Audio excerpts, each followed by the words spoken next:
Shalom, everyone. Welcome to a live episode of Life with Sharon, Midday Motivation. It is Tuesday, May the 3rd, 2022. And again, it is a great day to be alive. And well, each day we wake up, it's a blessing to be alive. So don't squander this fresh 24 that we've gotten today. Be intentional about what you do today to achieve those goals on your list, to chop down those tasks, and eventually equal that big goal that you want to achieve, which is everything that we talk about on this program, Midday Motivation, to get you where it is you want to go. And we're being on this journey together. Today, we're talking about, well, first of all, it's Relationships Week, all week on Life with Sharon, Midday Motivation. And today, we're talking about the 7 red flags to notice when dating. This is huge. As a therapist and a relationship coach, I see these issues all the time. And tomorrow we're going to get into why people don't stay in relationships when they see the red flags. But today we're talking about 7 red flags. There's more than 7, but I picked out 7 that are very important red flags that we should notice when dating so we can make an informed decision about whether or not we still want to continue to date this person or not, because it is a choice. You're not hogtied to the person who you are dating. It is a choice. And sometimes we feel like when we're dating or in relationships that we don't have a choice, but we do. No one can control you, even if they have controlling behaviors. And that's one of the ones that we're going to start right out with it. Before I get into controlling behaviors, click the notification bell, subscribe to the channel, and share the feed. And also, if you have any comments or questions, please put it on the feed so I can answer the questions if I can, as well as state your comments, because this is an exchange. It's not just about what I have to say. It's about us engaging with one another, and we learn from one another. So the 7 red flags, 7 of the red flags to notice when dating. Number 1, controlling behaviors. That's extremely important, because when you find someone, and this is a generalization, that doesn't mean this is everyone, but when you find yourself dating someone who has many controlling behaviors, that could be a sign of disaster down the line, because the person could be verbally, mentally, emotionally, psychologically, and physically abusive. And knowing someone's background is important. If they've been through any abuse in their life, any types of abuse that I just mentioned, and therefore, have not gotten help to heal from that, and so therefore they may be bonding with you in a trauma sort of way, and then therefore their trauma responses are negative, right? And it's because of their background, not so much because of you, because they could be with anyone and they would do the same behaviors. So we want to be mindful of controlling behaviors, always wanting to know where you are, possibly wanting to control your money, right? Following up with every little thing. Well, what did you do? Like every minute has to be accounted for. Like you don't feel like you have any space, constantly being questioned.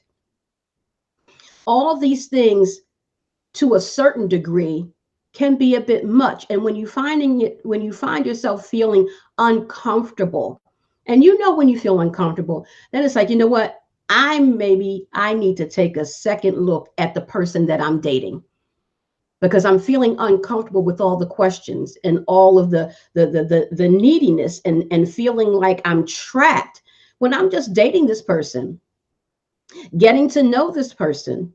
And oftentimes, when we're dating, people put their best foot forward, the first 6-9 months of the relationship, and then we don't really see who their true selves until we're down the line 9-12 months, and now it's like, oh, all these things are coming out. But there are telltale signs along the way that we pick up and we ignore, or sometimes that we don't see until later, depending on how much that person is trying to hide some of the characteristics that they know aren't the best, and therefore because they want you to like them. But you want to do a lot of observing when you're dating, because that's the time that's going to tell you if this is someone you want to be with for the long term, or if this is just a short-term fling, if you will. Or somebody I just need to have a 1 or 2 dates and I'm done.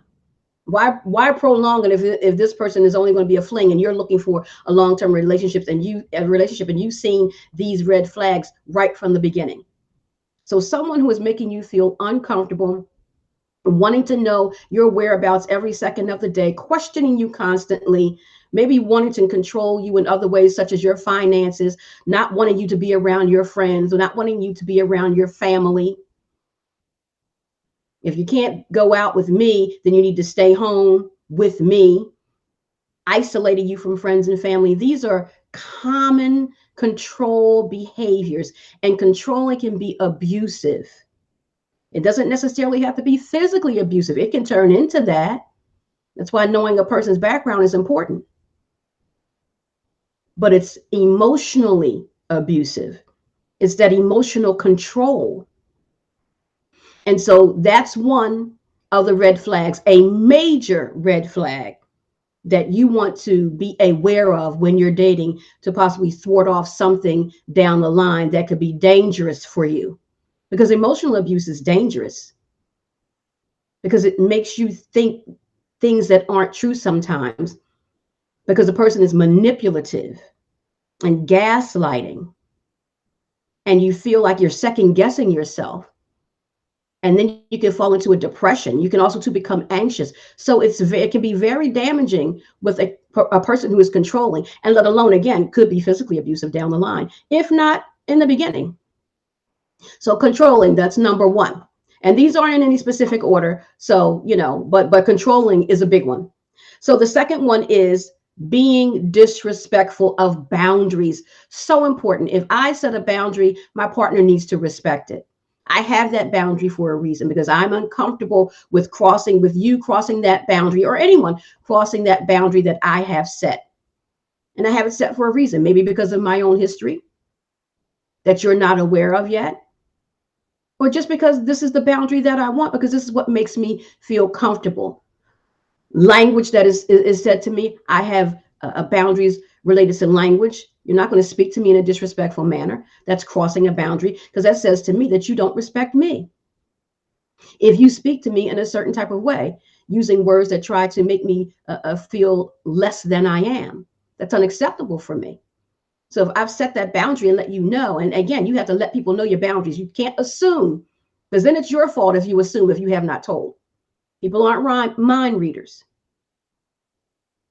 So crossing boundaries, being disrespectful and crossing boundaries in how you speak to me, how you treat me. If you don't treat me respectfully, mannerly, courteously, and all the ways that I say I want to be treated, then you're crossing that boundaries. And again, you're not respecting my boundaries. So disrespecting boundaries is huge. The third one, being inconsistent, saying one thing and doing something different. That means I can't really depend on you. Yesterday, when we talked about the 7 behaviors of healthy relationships, being consistent was one. So inconsistent is a red flag. When you're inconsistent, I can't depend on you. Healthy behaviors in a healthy relationship, you're dependable. I don't know what to do. I can't plan because you're inconsistent. So how is that going to work in a long-term relationship when I can't count on you, because your behavior is, say, good one day and not good the next day with what it is that we're trying to do in a relationship moving forward? Because remember, this is a team. It's not I, it's we. And if you're inconsistent, you can be inconsistent as a single person, but not as a person in a relationship. We have to walk together in a relationship, and inconsistency is not walking together. One person being consistent and one person being inconsistent in their ways, that's not walking together. And we can't do anything effectively if I can't count on you, or if you can't count on me. So being inconsistent is another red flag that you need to notice. Again, observation is key when dating. You don't have to say everything that you observe, but you want to keep it in the back of your mind. And if those red flags start to pile up, it's like, wait a minute, this is probably not the person for me. Now, we're not talking, nobody's perfect. So we're going to do some things, but it should be the exception and not the rule for these different things. When it becomes the rule, that's when it's a problem. All right. So number 4, selfishness. When somebody is selfish, it's all about them then it's not about we. It's not about us. And it always has to be their way, what it is that they want to do, how it is that they want to do it. What I want to do doesn't matter. Or if I'm the selfish one, no, we can't go here. No, we can't do that. No, we can't, shouldn't spend this money, depending on if you're in marriage or in a long-term relationship and how you do your money. And not that it's all about money. I just use that as an example. Or ideas that we have when we want to plan a vacation or plan a business together or plan this, whatever it is that we're doing. It has to be the one person's way because they're selfish and they don't know how. Like when we talk about children when they're young, don't know how to share. Maybe they're an only child because they're selfish. They haven't learned to share. They didn't have anyone to share with. But in a relationship, you're supposed to be selfless, not selfish. It's about meeting the other person's needs. So if I'm meeting my partner's needs and he is meeting my needs, now we both are getting our needs met because we're doing us and not one another individually. I'm trying to do the best for you that I can. You're trying to do the best for me that I can.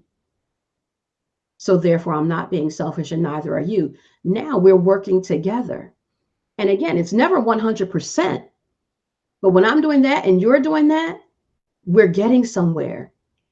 We're feeling good in our relationship because I don't want it my way all the time. That's a single mindset. And again, single mindset versus a relationship mindset, totally two different things. It's not going to work. And see, people aren't told this when they get into these relationships and they get into marriage. And many people go into, I do premarital counseling, many people, and marriage counseling. Many people are in the relationship, but they're behaving selfishly and they don't even realize it until they come to marriage counseling or relationship couples counseling. And they're like, and I talk to them about it and they're stunned. It's like, you're right. I never even realized it because it's not something that we're taught and we're just behaving the way we normally behave. And just thinking it's just going to work out. That's not how relationships work. We have to make some modifications, a lot of modifications when we call ourselves wanting to be in a long-term relationship, a marriage. It's work. And the work is on ourselves in order to be we and not me. Just you think about any team, a football team, soccer team, basketball team. It's not I, it's we. It's a team. A relationship is a team and we're on the same team. And oftentimes we're acting like we're on the opposing team because we're being selfish. I want my way. You want your way. Well, that's not going to work out. So let's not be selfish in relationships. That's a red flag. So the next one is emotional immaturity. That's huge. And people are emotionally immature for many reasons. Stunted growth, arrested development from their childhood because of different things that may have happened, traumas in their life, addiction, things of that nature. So, we age, chronologically, but we age emotionally as well. So we can have a 35-year-old man or woman chronologically, but they're 15 emotionally. And that's why oftentimes we see this disconnect. It's like, why are you behaving like a juvenile? Why do you think that way? Because there's some sort of arrested development that happened in their childhood. That's why we need to know people's history. That's why. Now I understand. There's some issues there. And so the emotional maturity is not there for the chronological age of the person. So now when we're problem solving, you problem solve like a teenager, right? More selfishly, maybe, right? More emotionally. Rather than let's deal with the facts and let's problem solve like adults in an assertive manner. And with conflict resolution, how do we overcome this without dissolving into an emotional battle? That takes some emotional maturity to do that without belittling the person, without name calling, again, without going to that emotional place where we're just hurting the person. We're attacking the person versus attacking the problem. That's a problem. But that's a more immature way of handling things. And if my emotional maturity doesn't line up with my age, that can be a problem in a relationship because I'm expecting you to be as emotionally mature as your age. And many people aren't. And that's where we clash, because we don't really understand that a person's emotional maturity has been stunted. Their emotional growth has been stunted because of issues in their younger years. No fault of their own. But this is how it is. This is how it works. That is why it's so important for everyone. And when I say everyone, I literally mean everyone, to have a therapist, because stuff happens in our childhood, in our years growing up, and even in our adulthood, that we don't realize how impactful those things are in our current relationships, how it's affecting our job, how it's affecting our family, our marriages, our friendships. It's affecting everything. And we say, oh, that's just who I am. No, that's your issues speaking for you. And when we're dating, your issues are speaking for you in how you speak, in how you behave, the words you choose to use. Are you using words to talk about people in a demeaning way? That says something about you. So we need to check our own selves. That's why I often talk about assessing and reassessing us. So when we get into relationships, I can be the best version of me that I can, still being an imperfect being, which I'll always be, and everyone will. But I can work on myself to be the best version of me today, just in today. Tomorrow, I'll try and do the same thing. But if I'm just living, oh, well, this is just me. You have to accept me for who I am. I don't have to accept you for who you are. Maybe the next person will, but I have certain standards.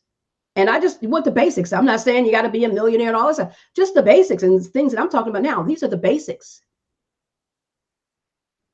So I need to work on myself too. So when I get into a relationship, I know who and what I'm bringing to the table as best I can in today. But I want my mate to do the same thing as well. So let's all work on ourselves with this information and to see what category do I fit in? Which red flag do I have? Because it's not just about the other person, because this information is relevant for everyone.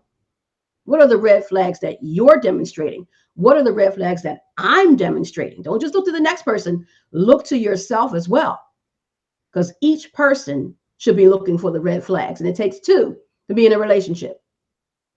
So check yourself as well, not just the person that you're dating. All right, so that was emotional immaturity. Now we have, being inconsiderate. Inconsiderate of my feelings. And how are you inconsiderate of my feelings? When I share something, or even inconsiderate of my point of view. When I share something, whether it's a thought, point of view, or my feelings, how you respond is in a way that you don't care. Whatever. And then you're just on to whatever it is that you want to say and that what you want to do. Not taking into consideration what I've just said. Not acknowledging, no acknowledgement about my point of view, my feelings, what I want to do. Goals and dreams and visions that I have. Just inconsiderate. Not taking me and all of me, thoughts, feelings, behaviors, etc., everything that makes me into consideration. Inconsiderate, not taking me and all of me into consideration with what you say out of your mouth and what you do with your behavior. You didn't consider me when you did that, and that was inconsiderate. So that's another red flag, being inconsiderate. All right, we're winding down. I have two more. Well, actually one more, but I have a bonus. Being dismissive. And inconsiderate and dismissive and selfish can kind of all go together, but I didn't want to lump everything together. So I wanted to parse it out so I can give specifics.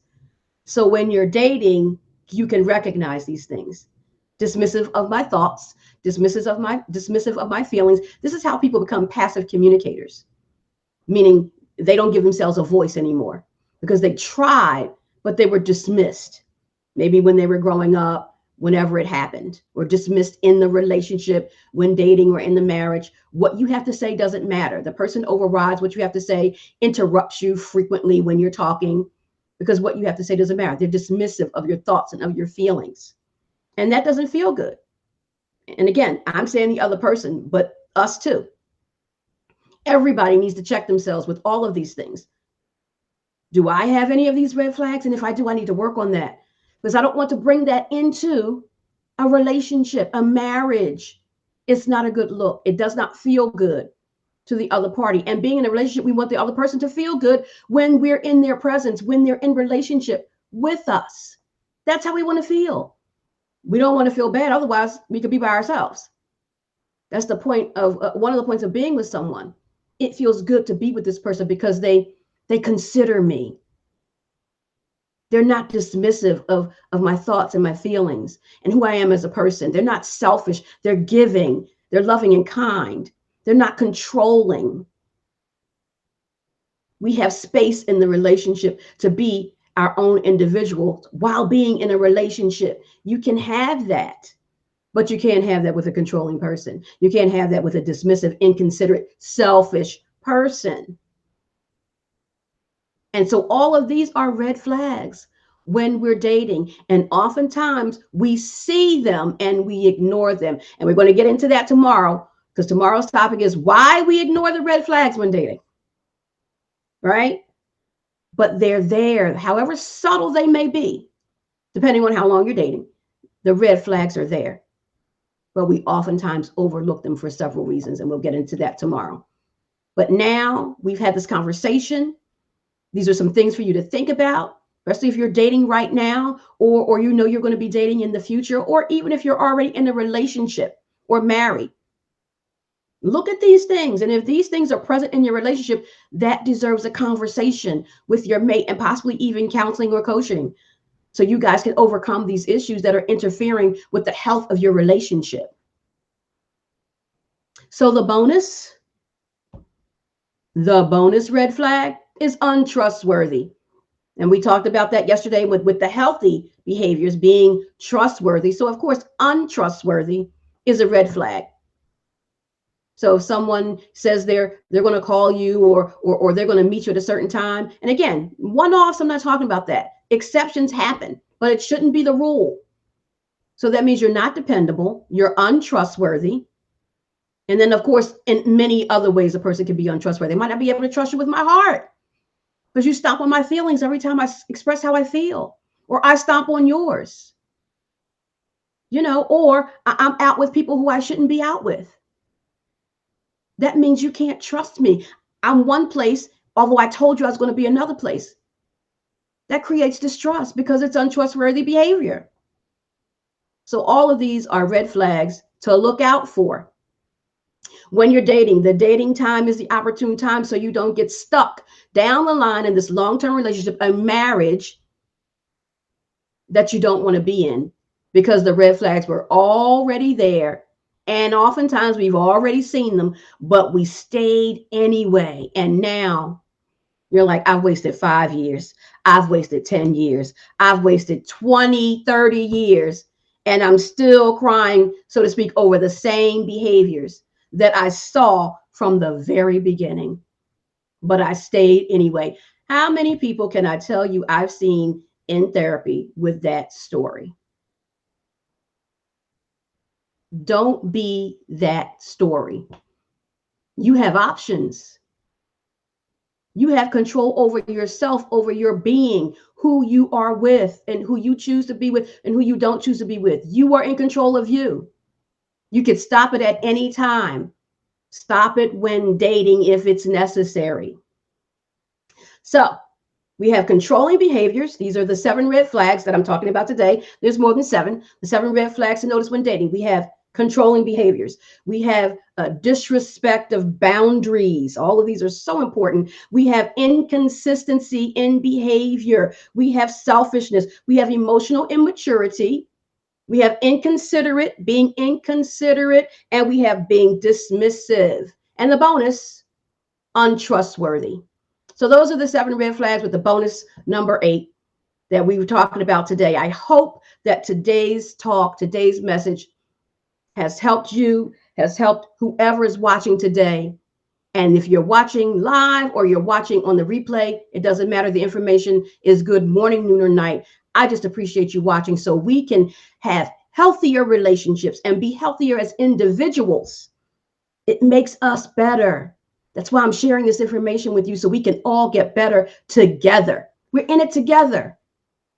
So I share with you, you share with me, and we grow together. So thank you for watching Life with Sharon Midday Motivation today. The 7 red flags, 7, not the 7, there's more, 7 red flags to notice when dating. And tomorrow, we're going to talk about 5 reasons we ignore red flags. 5 reasons. There's more than 5. But again, I'm picking out some that are particular that I think you need to know. 5 reasons that we ignore red flags when dating. We're going to talk about that tomorrow. Thank you so much for joining me. Have a God day. Also, don't forget to subscribe to the channel, click the notification bell, share the feed. Thank you so much. Have a God day. Love you. God bless you. Shalom.